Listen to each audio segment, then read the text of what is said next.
Famous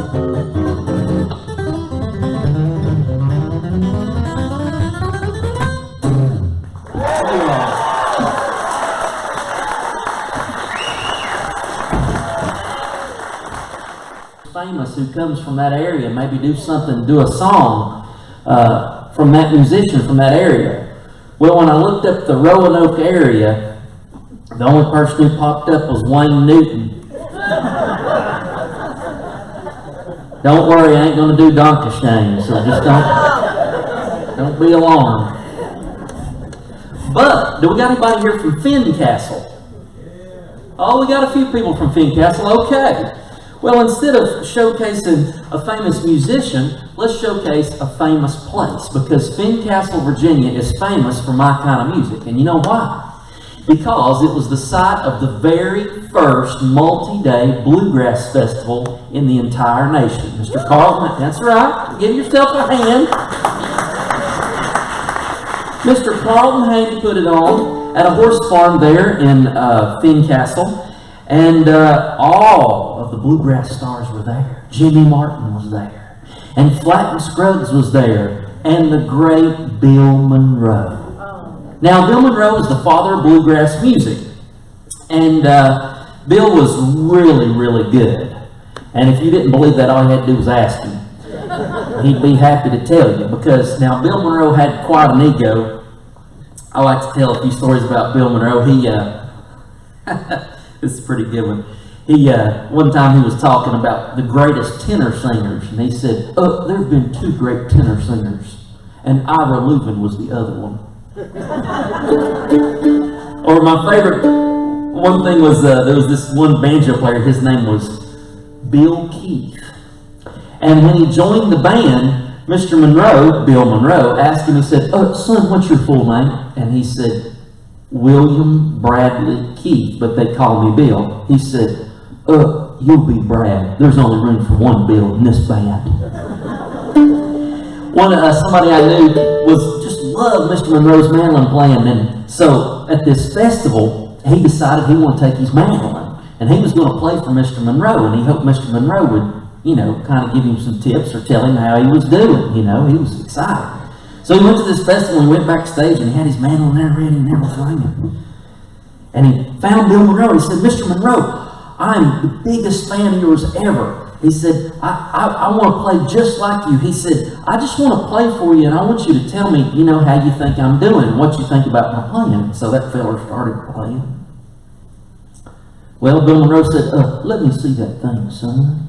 Bill Monroe took that mandolin and he got off on some kind of rawhide, just some real fast song, just as hard as he could. And he was all up and down the neck.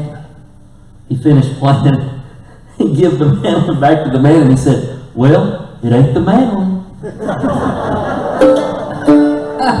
Oh, I believe we ever got that response.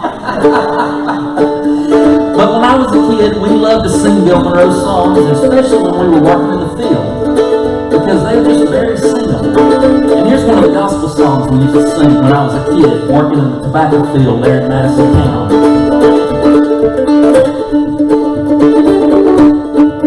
Well, if I was a gambler, I'd tell I would do now with my gambling, and I'd work on a building too. I'm working on a building, I'm working on a building, working on a building for my Lord. Holy Ghost building, it's a Holy Ghost building, it's a Holy Ghost building for my Lord, for my Lord.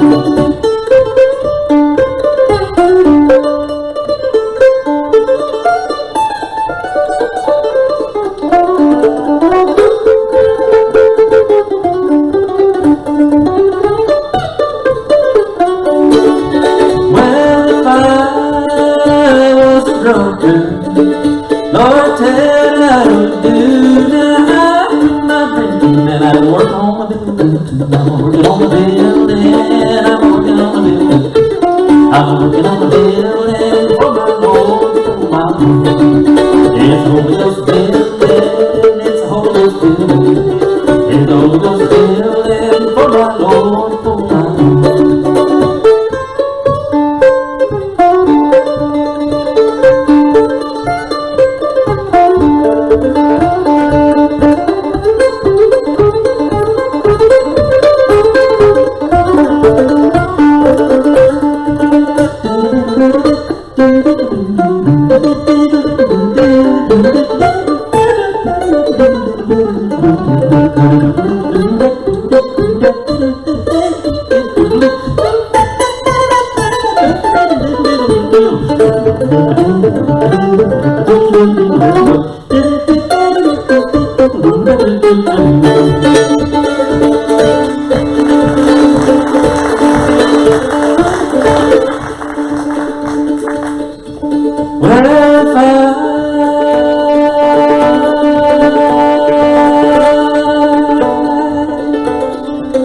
Was a sinner, I tell you I would do.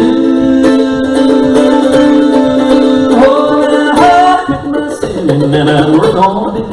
I'm working on the building, I'm working on the building. I'm working on the building for my Lord, for my Lord. It's a Holy Ghost building, it's a Holy Ghost building. It's a Holy Ghost building for my Lord. For my Lord.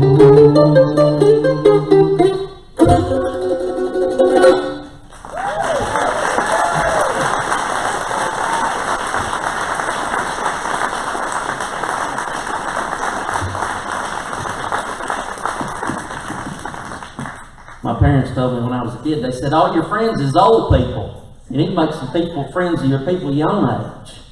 Or as they used to say, all my friends were old people and their parents. And I guess they were, because, you know, I love to go around to old fiddle players' houses, you know, and learn the ballads from the older women in the community. And I was lucky because, see, I got to know 6 of my great-grandparents, most of them born in the late 1800s. And I got to know all of my grandparents.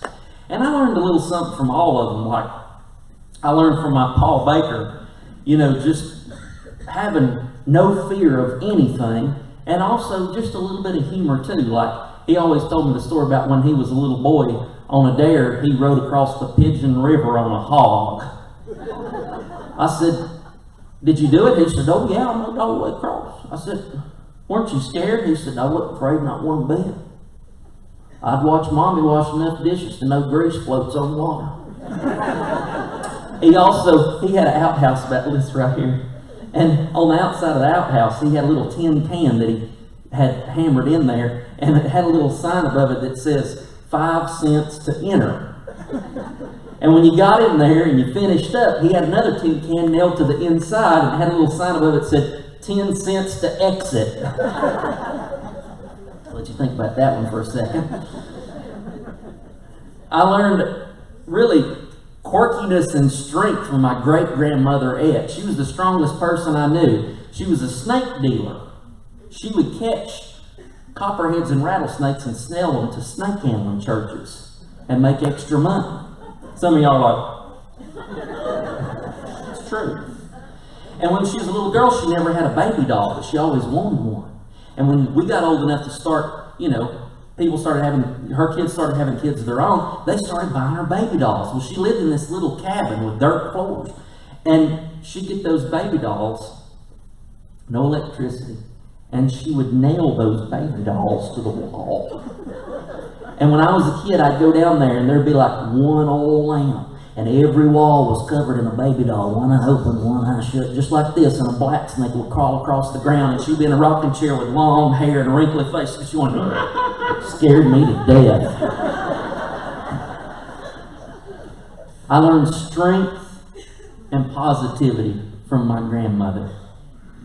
She messaged me this morning, happy birthday, sweetheart, with all the emojis. I don't know what it is about older women now and these emojis, but my mom and grandmother, it's like, they'll say, happy birthday, 30 emojis. You know. Strength from her, you know, she lost so many family members to tragic accidents and watched her first husband struggle with Parkinson's and her second husband with lung cancer, and she just, you call her and she's just makes your day immediately better. She says, honey, you got to just keep going. She said, I just get up every morning, I decide I'm going to let my light shine, I'm just going to keep on going. From my other grandmother, I learned my storytelling timing, because she was the best ghost storyteller I had ever heard in my entire life. Picture it. Wooden walls, one light bulb hanging down, and my grandmother with a Salem cigarette She'd been smoking all day, and the whole room was foggy.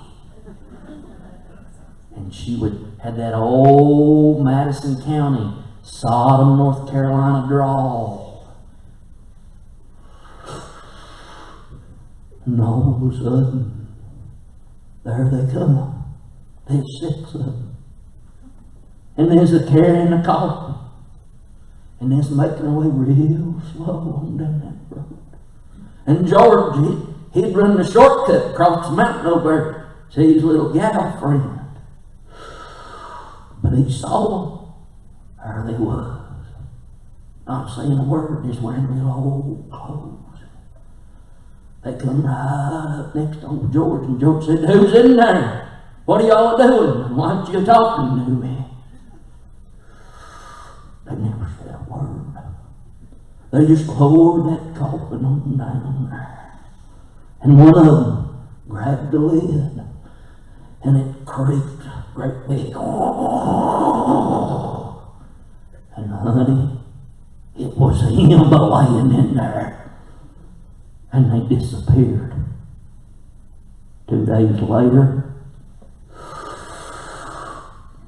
he was dead.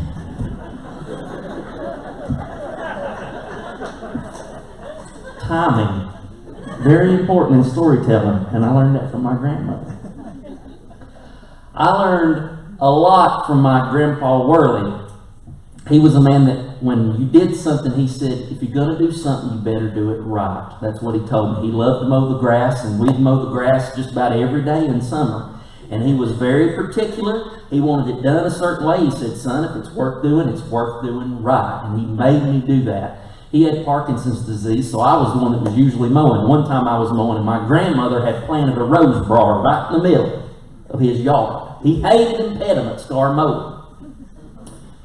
And I was over there mowing, trying to get around that sucker, and I couldn't get around it. And all of a sudden, I looked back, and I seen him waving just like this right here. I was like, what? And he went.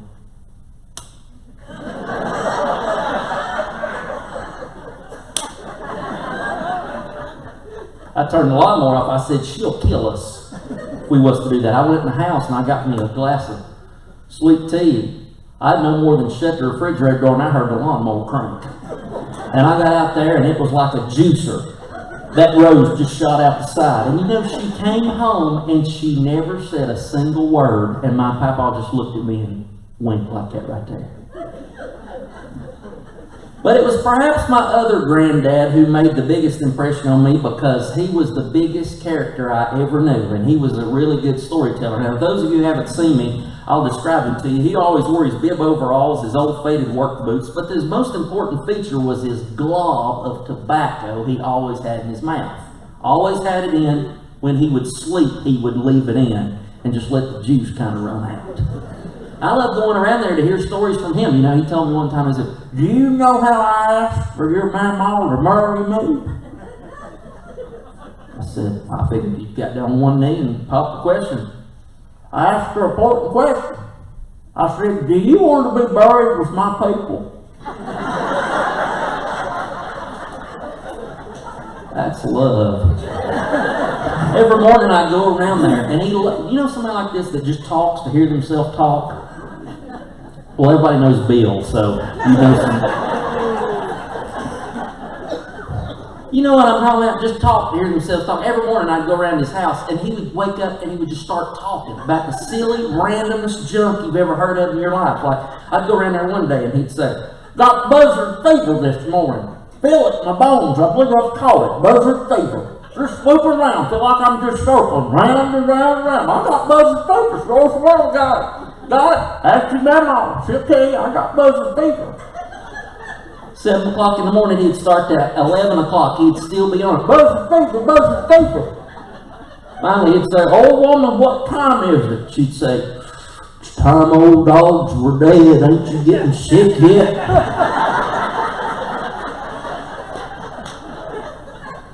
Mama don't love me anymore. I believe I'll just sing a song. God gave you 2 ears and 1 mouth and expects you to use them in that proportion.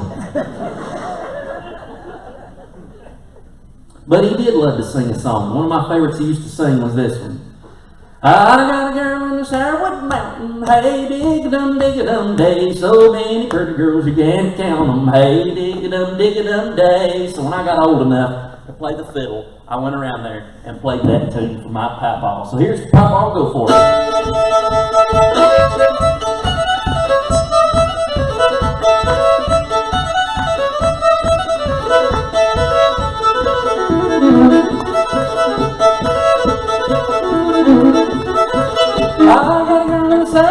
Hey, dig-a-dum, day. So many pretty girls you can't count them. Hey, dig-a-dum, day.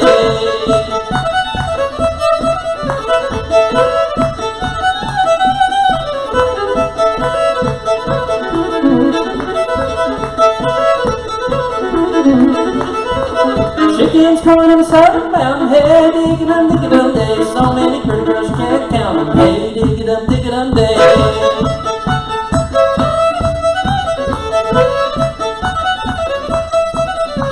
I got running from the mountain. Hey, dig-a-dum, day. So many pretty girls you can't count them. One more time for Papa.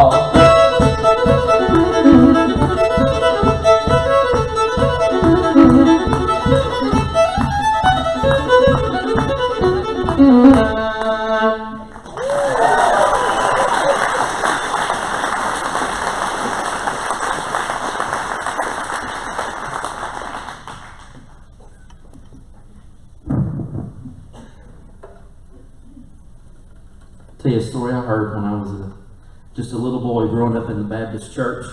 I loved Decoration Sunday. We'd go to 3 graveyards that morning, and then we'd hear the preacher preach at every one of them, come back to the church, hear him preach at the church, and then we'd get out there and eat some food out there that all the ladies had prepared, and then in the afternoon we'd go hear the singing. And I get to hear David Shelton play the guitar, and I just loved watching him play. But his cousin, Winfield, would get up and always tell this story. So this makes me think of Decoration Sunday there at church.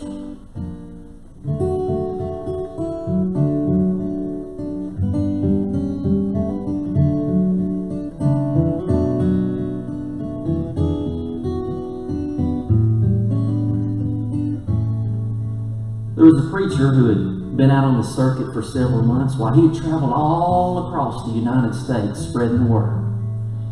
And he was finally getting ready to go home and see his family after he'd been away for so long. And he boarded that train and he noticed that it was mighty full. And he'd made his way all the way back to the very last car. And he noticed that there was a young man sitting in a seat by the window. And next to the young man, there was an empty seat. And so he felt like he'd just sit down right there next to that young fella. And he says, "Young fella, do you mind if I take that seat there?" The young man didn't say a single word. He just nodded his head. The preacher sat down. Well, he took his hat off and he put it right there between his legs and kind of rested his chin there on his chest. And he fell asleep. And the train started up and it was headed to his home. Well, a couple hours later, he woke up and kind of rubbed the sleep from his eyes and he looked out the window at where they were going. And he looked at that young fella, about 18 or 19 years old, and he saw that that young man was crying. Well, he didn't know what to do, but he said, "Young man," he said, "it looks like you're in a lot of pain or trouble or something." He said, "I don't know if I could help you, but I'm a preacher and I'd be happy to listen to you if you want to talk." And that young man wiped the tears from his eyes and he said, "Preacher, I want to tell you a story." He said, "When I was 14 years old, I couldn't be told nothing." He said, "My mom and daddy, they raised me right." He said, "But I was failing in every class in school and I was getting into every fight you could possibly imagine. And worst of all, I was fighting with my mom and daddy. And one day I said some things that I probably shouldn't have said to my daddy. And I hid him. And I went to my room and I sat on my bed and in a few minutes my daddy came in and he said, 'Son, I love you with all my heart. And your mama does too.' He said, but we just don't know what to do with you. We've tried everything in the world, and you've broken your mama's heart. And son, you just can't live here no more. He said, well, preacher, I just went in there in the kitchen and I grabbed my knapsack and I filled it up with what I could and I set out on the road. He said, I started hopping trains and went into every old seedy city you could imagine. He said, I was just hopping from one bar to another.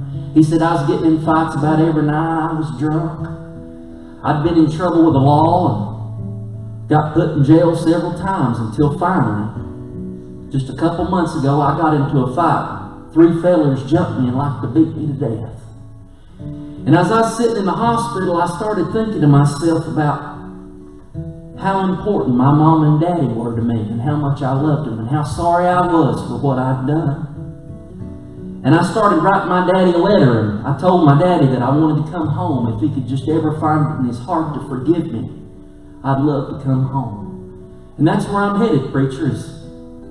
I'm headed home, hopefully to be welcomed back. Well, the preacher looked at the young man and he said, well, son, he said, how do you know they'll welcome you back in?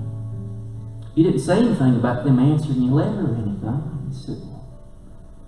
He said, well, preacher, here's the thing. He said, I grew up next to these railroad tracks in a little white house. And out back there's an old apple tree I used to play under when I was a little boy. And I told my daddy in that letter that if I was welcome home, I wanted him to hang one handkerchief from the top of that tree. And if I saw that handkerchief, I know that they were welcoming me back in, and I'd stop at the next stop and get off and come home. He said, and honestly, preacher, I'm just scared to death. I just don't know if they'll have me back or not. As many bad things as what I've done. He said, right around that next bend is where that house is and where that apple tree is. He said, would you mind getting up? I just don't think I can look. Do you mind getting up and just telling me if that handkerchief is up there? And he said, well, son, I don't mind, not one bit. He stood up and he grabbed his handkerchief from his back pocket, and the preacher wiped a little circle out on that train window, and they rounded that bend, and there was that little white house and a little white picket fence, and there in the back was that big old apple tree. And a smile spread across that preacher's face, and he said, son, well, you ain't got nothing to worry about. While that apple tree's in full bloom, there ain't a limb on it that ain't got a handkerchief on it. And your gray-haired mom and daddy's out there with a big old sheet waving it as hard as they can. Son, I think you're finally welcome home.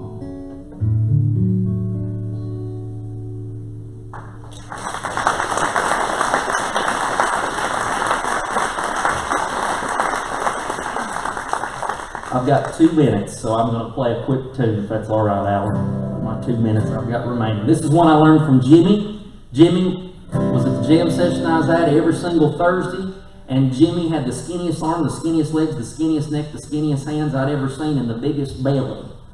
As my granny would say, he was in good shape if he was going for a circle. And he told me, he said, you got to learn 2 tunes, son. You got to learn Wildwood Flower and Under the Double Eagle. And I did. And so I'd like to close out with that. Thank you so much for having me. It's been the joy of my life being here with you this weekend.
You